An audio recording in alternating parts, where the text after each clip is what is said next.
भगवत प्राप्ति की इच्छा जिस समय भक्त के हृदय में आती, उस समय जो साधन चलता है वो भगवान की कृपा से, भगवत प्राप्ति होती है वो भगवान की कृपा से। इसलिए साधक में कभी अहंकार नहीं आता जो कृपा पात्र होता है।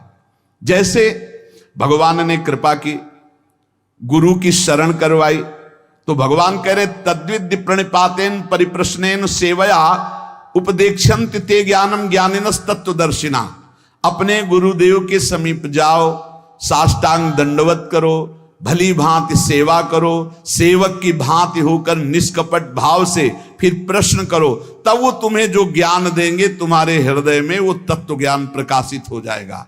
श्रुति भगवती कहती है उत्तिष्ठ जागृत प्राप्य वरान निबोधत क्षुरस्य धारा निशिता दुरत्यया दुर्गम पथस्तत् कवयो वदंती।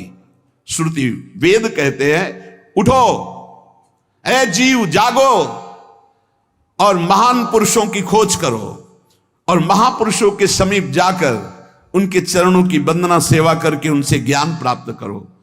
ये मार्ग छुरे की धारा के समान, गिरते हुए देर नहीं लगती, केवल उनकी आज्ञा पर चलना नहीं गिर जाओगे।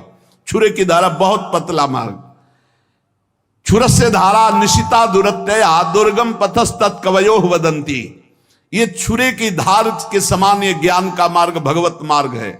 जैसा ज्ञानी गुरुदेव कह रहे हैं ठीक वैसे ही मार्ग पे चलोगे, कभी गिरोगे नहीं। भगवत प्राप्ति में अपना पुरुषार्थ मानने के कारण अहंकार रूपी दोष आ जाता है, और अहंकार दोष उत्पन्न होने के कारण कभी भी भगवत प्राप्ति नहीं होती। वो भीषण संकटों में फंसता चला जाता है, काम क्रोध लोभ मोह मद मत्सर अहंकार। जो साधक भगवत प्राप्ति के मार्ग में अपना बल रखता है भ्रष्ट हो जाएगा। अहंकार के नाश के लिए फिर भगवान विपत्ति संकट बड़ी बड़ी अपमानजनक वृत्तियां भेजते हैं उसके सामने। अब देख, ये भगवान की विशेष कृपा साधक के ऊपर होती है कि जब वो गर्व करता है तो भगवान उसके सामने विपत्ति संकट और अपमान भेजते हैं। केनोपनिषद में कथा आती है कि देवराज इंद्र दैत्यों से विजय प्राप्त करके बड़ा उत्साह नाच गाना मना रहे थे और सब गरज रहे थे देवता। भगवान ने देखा कि अरे मेरे बल से बलवान होकर के ये विजय प्राप्त किए और अहंकार स्वयं कर रहे। केनोपनिषद में है ये कथा। तो भगवान एक विशाल यक्ष के रूप में प्रकट होते, ऐसे सभा में नृत्यगान हो रहा था दूर से, इतना विशाल आकर्षणकारी रूप। देवराज इंद्र ने कहा कौन सभा में जाके परिचय लाएगा, ये कौन बहुत दूर बलवान खड़ा है। भगवान अग्निदेव सामने गए और कहा मैं परिचय लेके आता हूं। सामने गए, कहा तुम यक्ष कौन हो, ऐसा यक्ष तो हमने कभी नहीं देखा, तो उनका पहले परिचय बताओ। तो तुम परिचय जानने आए हो हमारा, तुम कौन हो? तो उनका मेरा परिचय तुम जानते ही होगे, मुझे अग्नि देवता कहते हैं, मैं अपार बलशाली हूं। अच्छा, क्या कर सकते हो तुम? पूरे त्रिभुवन को सूखे उपले की तरह भस्म कर सकता हूं। अच्छा ऐसा, एक तिनका डाला और कहा भस्म करके दिखाओ। पूरी ताकत लगा दी, दाहिका शक्ति भगवान ने खींच ली तो अग्निदेव जला ही नहीं पाए। सर नीचा किया और चले गए। देवराज इंद्र ने पूछा कौन? बोले असमर्थ हूं मैं उनके परिचय को जानने का। भगवान वायुदेव, उन्होंने कहा भगवान मैं अभी गए, कौन हो तुम? भगवान यक्ष स्वरूप में थे, उन्होंने कहा तुम कौन हो जो परिचय जानने आए हो, बहुत बलवान लगते हो। बोले हाँ मैं महाबल हूं, समस्त प्राणियों का पोषण करता हूं, अनंत ब्रह्मांडों को तिनके की तरह उड़ा सकता हूं। अच्छा ये तिनका है, इसको उड़ा दो। पूरी ताकत लगा दी, वायु देवता तिनका भी नहीं उड़ा पाए। देवराज इंद्र के पास गए, बोले असमर्थ हूं मैं, किसी भी देवता की कोई सामर्थ्य नहीं। जब देवराज उठे तो अंतर ध्यान हो गए यक्ष भगवान, और वहां भगवती अंबा त्रिपुर सुंदरी प्रकट हुई, ज्ञान समुद्र। और उन्होंने कहा तुम्हारा इतना गर्व बड़ा हुआ कि तुम संभाषण भी नहीं कर सकते थे। वो साक्षात श्री भगवान थे, समझ पाए तुम्हारे इन देवताओं में और तुम में कोई सामर्थ्य नहीं, भगवान की सामर्थ्य थे, तुम सामर्थ्यवान होकर विजय प्राप्त किए हो, इसलिए गर्व मत करो, तुम में कोई सामर्थ्य नहीं है। ऐसा अंबाजी ने उपदेश किया। इसलिए साधक में जो परमार्थ की सामर्थ्य आती है वो भगवत प्रदत्त आती है। वो जो प्रयत्न आता है साधना में वो भगवान की कृपा से आता है। अगर अहंकार कर ले तो विघ्न पड़ जाएगा साधना में। और जब भगवान देखते हैं कि साधक को अहंकार हुआ तो उसकी पिटाई करवाते हैं। काम क्रोध लोभ मोह मद मत्सर को छूट दे देख, फिर वो पुकारता है हाथ त्राहिमाम प्रभु बचाओ, तो फिर भगवान आकर के उसे बचा लेते हैं। और जब उसको ये पता चल जाता मैं असमर्थ हूं तब सुंदर साधना दे देते हैं और चढ़ाई में चढ़ जाता है। इसलिए भगवान की शरण में रह करके भगवत बल से साधना भगवत प्राप्ति की हो रही, किंचन मात्र कोई साधक अभिमान न करे। भगवत कृपा से ही संत संग मिला, भगवत कृपा से साधना का मार्ग मिला, भगवत कृपा से साधना हो रही, भगवत कृपा से भगवत प्राप्ति हो जाएगी। आप थोड़ा भी अहंकार करके इधर उधर विचलित ना हो। भगवान का एक व्रत है, सकृदेव प्रपन्नाय तवास्मीति च याचते अभयम सर्वभूतेभ्यो ददाम्ये तद व्रतम मम। एक बार जो मेरी शरण में आकर कह देता है हे नाथ मैं आपका हूं, मैं उसे स्वीकार कर लेता हूं और समस्त भूतों से अभय कर देता हूं। ये मेरा व्रत है, ये मेरा प्रण है। फिर ये मनुष्य भगवान की शरण में आकर अपना कल्याण क्यों नहीं चाहता जब भगवान ऐसा कह रहे। दया सागर भगवान जीवों पर इतनी अपार दया किए हुए हैं कि कोई उसकी सीमा नहीं है। वे क्या दया किए, क्या दे देते हैं।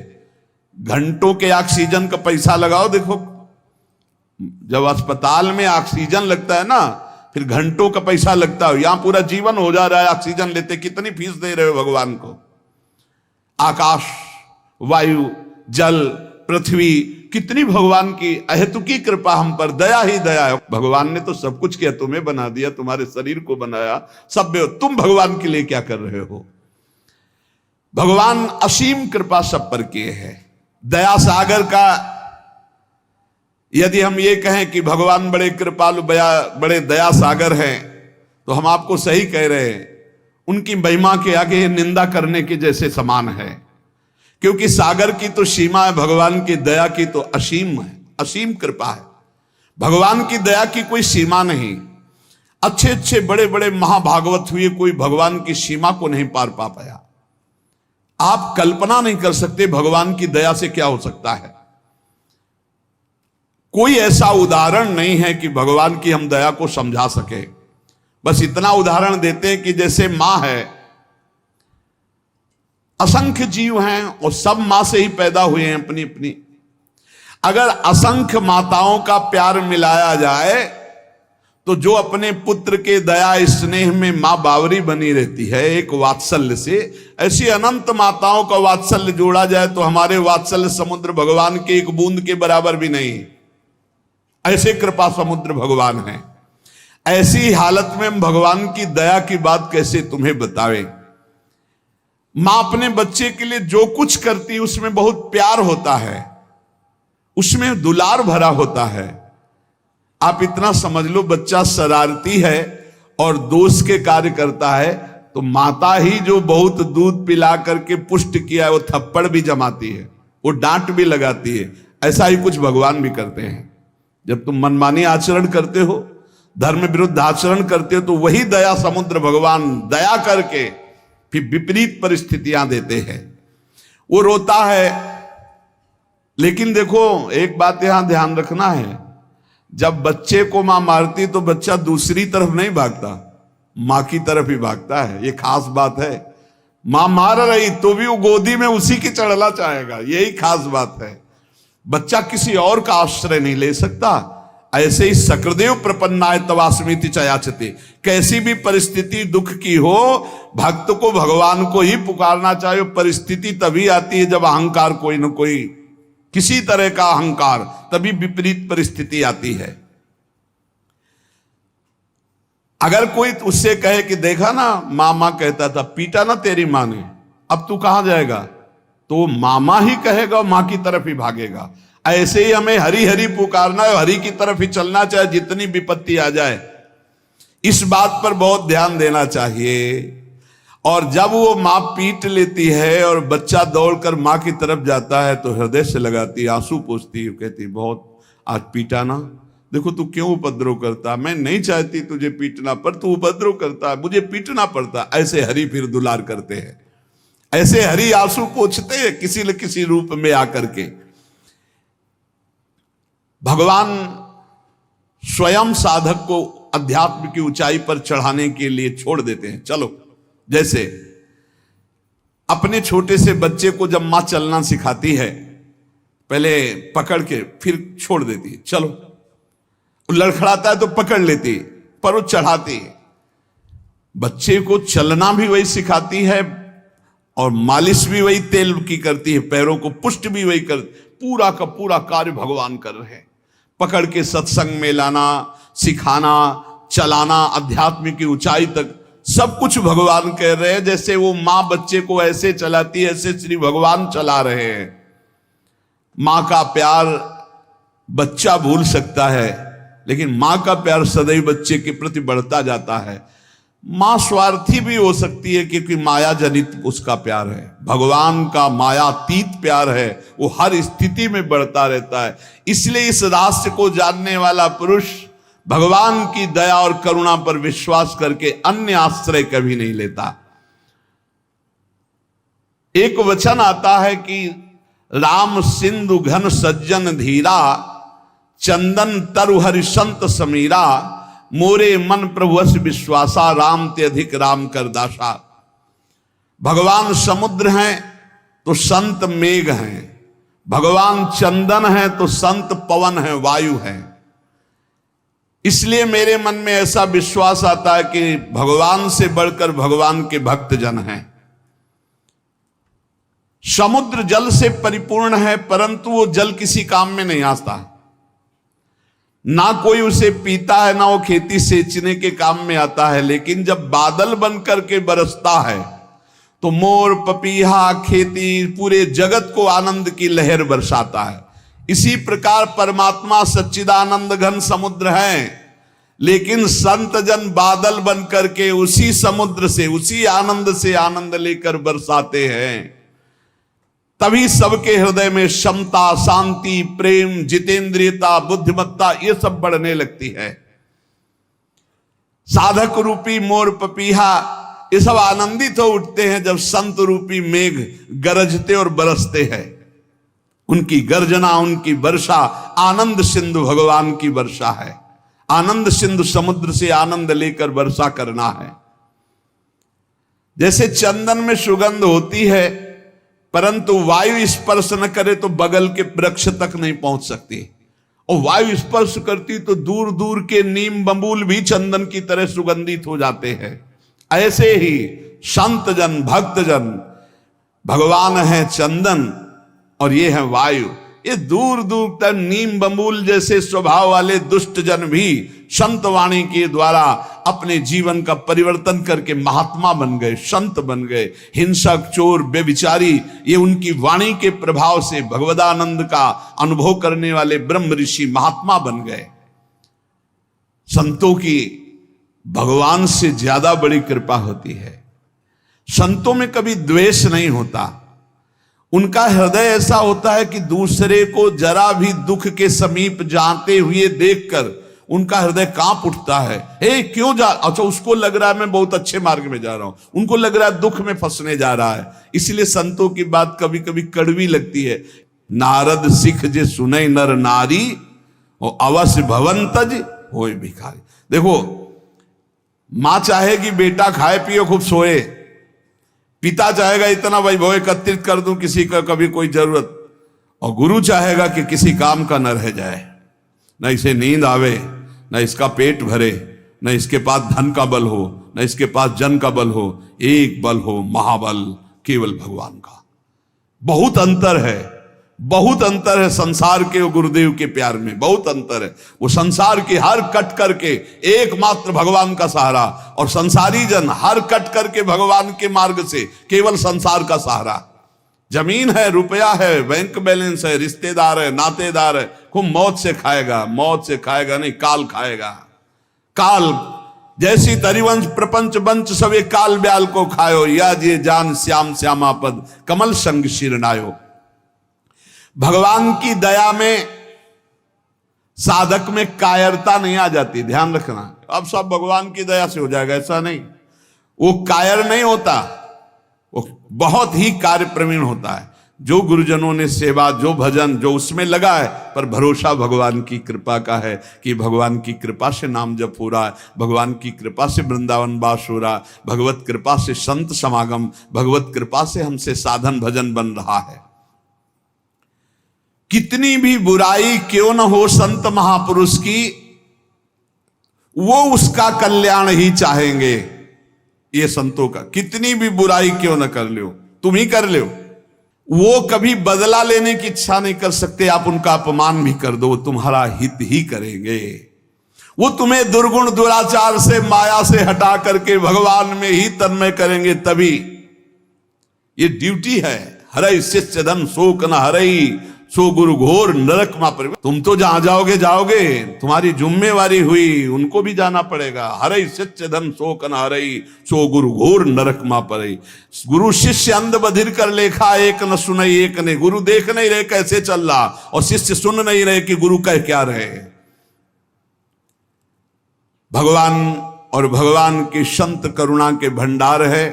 हम संसार में गोते खा रहे हैं, वो अपने दर्शन से, स्पर्श से, चिंतन से, उपदेश से सबको माया प्रपंच से हटा हटा कर श्री भगवान में लगाते हैं।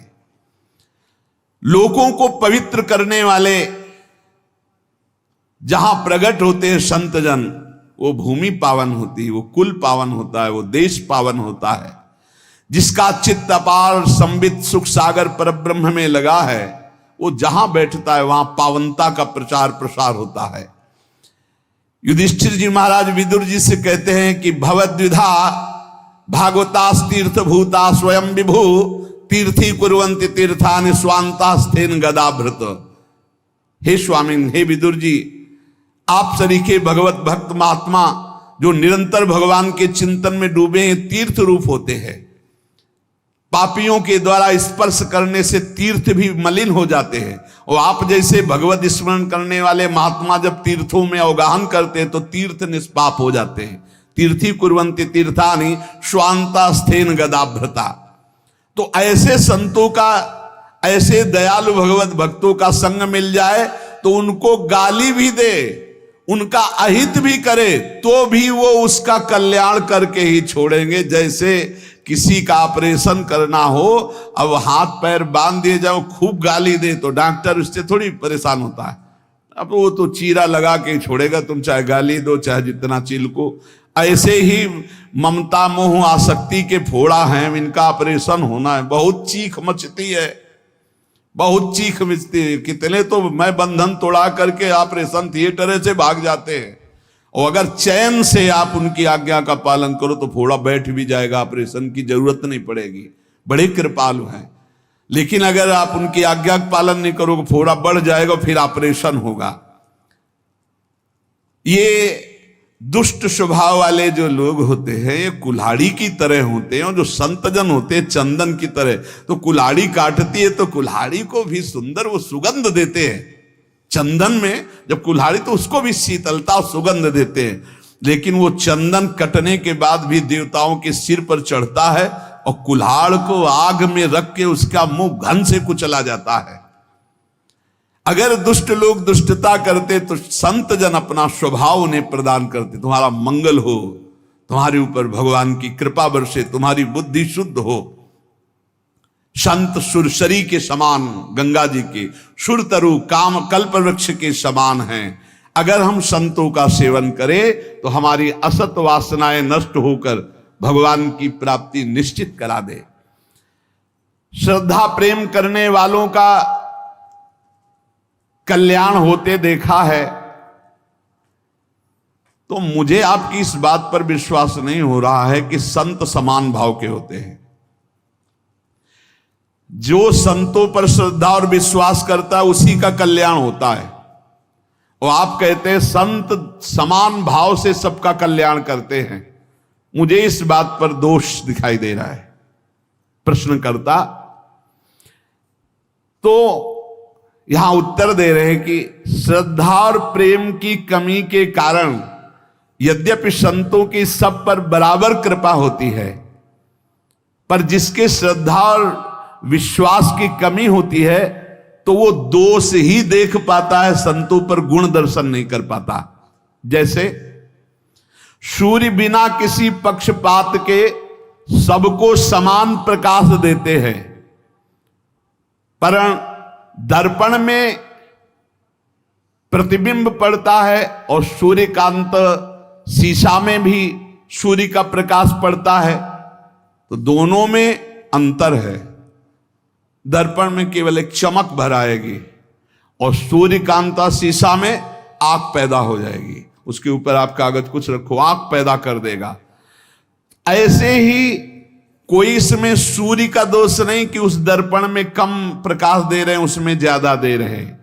इसी प्रकार संत बराबर कृपा करते हैं, पर श्रद्धा और विश्वास जिसमें संतों के प्रति है वहां ज्यादा कृपा प्रकाशित हो जाती है, और जो कम श्रद्धा वाले होते हैं उनको कम लाभ मिलता है, और जो बिल्कुल श्रद्धा नहीं है तो उनको लाभ ही नहीं मिल पाता है।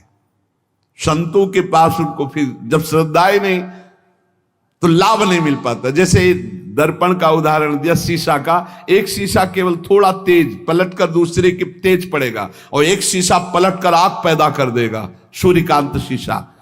सूर्य सबको स्वाभाविक प्रकाश देता है, पर उल्लू बिल्कुल प्रकाश का लाभ नहीं ले पाता है।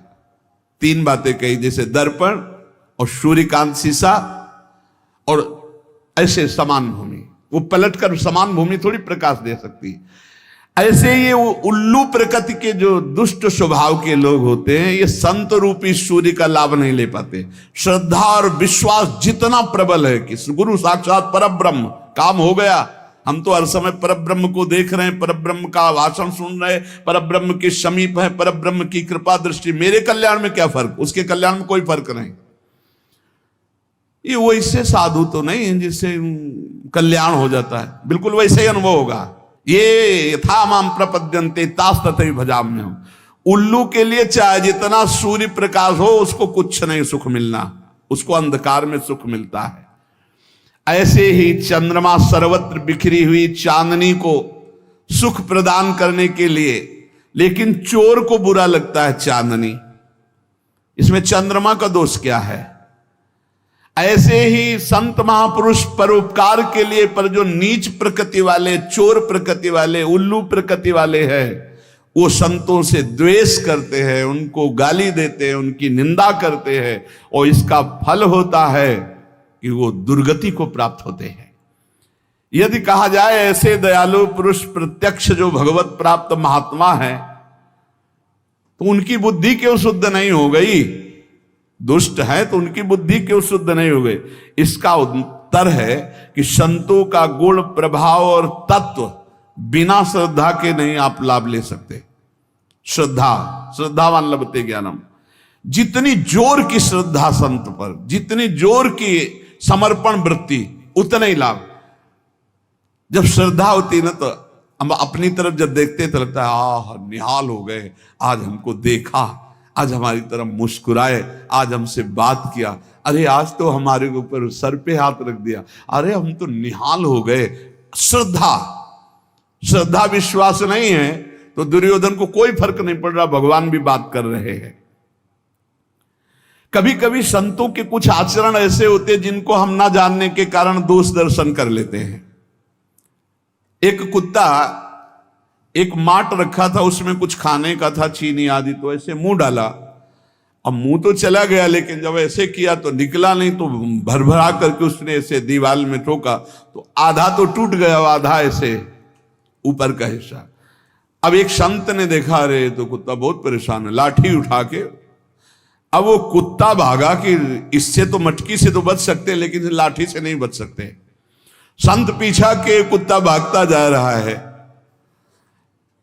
आखिरकार संत दौड़कर लाठी का प्रहार किया। कहां? उसके गले में पड़े हुए उस मटकी के शेष भाग। अब वो टूटा। बाद में कुत्ते को समझ में आया मुझे नहीं मार रहे थे, ये तो हमारे बंधन को काट रहे थे, जो गले में बंधन उस माट का हो गया। कुछ ऐसा ही संतों के प्रति भी होता है। देखते हैं कि इसके गले की फांसी बनने जा रहा है। अब वो डांट रहे हैं, वो दौड़ करके उसको संभालने की कोशिश कर रहे हैं, उसको बुरा लगता है। वो कुत्ता समझ रहा था कि मटकी से तो बच गए, क्योंकि फूट गई सांस लेंगे, गले में पड़ी तो पड़ी रहे, लेकिन ये तो लाठी से खोपड़ी फोड़ देगा। लेकिन वो खोपड़ी फोड़ने के नहीं, वो मटकी का वो जो शेष भाग है उसे फोड़ने के लिए दौड़। ऐसे ही हम देख नहीं पाते हैं कि संत हमारी किस बात पर प्रहार कर रहे हैं, और अगर हम उनकी हर बात में वचनम करिष्येतो में निकल गए। संत महापुरुषों की दया, भगवान की दया समतापूर्ण होती है। संत उसे ही कहते हैं जो विद्या विनय संपन्ने ब्राह्मणे गव्यस्तनी सुनीच सुपाके च पंडिता समदर्शिना। लोग बर्ताव से समता चाहते हैं संत से, तो कह रहे हैं कि बर्ताव में नहीं हो सकता। संत वो है जो विद्या विनय युक्त ब्राह्मण में, गौ में, हाथी में, कुत्ते में, चांडाल में समभाव देखता है, बर्ताव नहीं सम। बहुत समझना नहीं तो ये लगेगा कि समदर्शी संत नहीं है। लोग कहते हैं कि संत तो सब में समान व्यवहार करते, समान व्यवहार हो ही नहीं सकता, समान दर्शन कह रहे हैं। विद्या विनय संपन्ने ब्राह्मणे गव्यस्तनी, गाय में और कुत्ता में समान भाव रखना है, व्यवहार का नहीं, दर्शन केवल कि कुत्ते में भी भगवान है और गाय में भी भगवान है। व्यवहार अलग होगा, खाद्य व्यवहार स्वरूप आकृति गुण व्यवहार इनको देख के किया जाता है। समता सब में भगवान की है, सब में एक आत्मस्वरूप श्री भगवान है, संत जन ये देखते हैं। अब जैसे हमारा देह समान रूप से हमें प्यारा है, ठीक है, बोले व्यवहार समान होना चाहिए, बिल्कुल समान, यहां लगेगा तो दर्द होगा, यहां लगेगा तो दर्द होगा। ये केवल दर्शन समानता का, व्यवहार में यहां भी भेद हो जाएगा, और अगर भेद का अगर सही व्यवहार ना हो तो मूर्ख का आ जाएगा। नहीं, अब यहां छुआ कोई मतलब नहीं, फिर ग्रंथ छू रहे हो, नीचे के अंगों को छूने के बाद रज लगा के हाथ धोना होता है। क्यों व्यवहार में भेद किया? क्यों किया? तुम्हारा ही तो शरीर है। बोले इतना तो होगा, व्यवहार में तो भेद होगा, व्यवहार में भेद होगा, दर्शन में भेद नहीं होगा, हमारा ही शरीर है। व्यवहार में भेद स्वाभाविक होता है। आंखों का काम है देखना, कानों का काम है सुनना, इंद्रियां देखो भेद में व्यवहार कर रही हैं। इंद्रियों के द्वारा जो व्यवहार होता है वो भेद में हो रहा है। समता दृष्टि की है आंतरिक की, सब में एक भगवान है। जैसे शास्त्रीय विषमता सिद्ध पुरुषों में भी पाई जाती है, परमार्थ के पथिक को यह विषमता धारण करनी पड़ेगी। व्यवहार में विषमता और दृष्टि में समता। कैसे? बोले माता, बहन, पत्नी, तीनों स्त्री शरीर है, पर व्यवहार तीनों से बिल्कुल अलग अलग होना है। व्यवहार में समता और दर्शन में तीनों शरीरों में एक ही परमात्मा विराजमान है। हम कुत्ते को रोटी देते हैं और गाय का हरी हरी घास से पूजन करते हैं। अब हम सोचे कि कुत्ते को हरी हरी घास खवा करके पुष्ट कर दे, होगा क्या? व्यवहार में भी क्षमता है। या हम सोचे विद्या विनय संपन्ने ब्राह्मणे को हस्तनी सुनीच सुपाके, सबको घास नहीं चल पाएगी ना।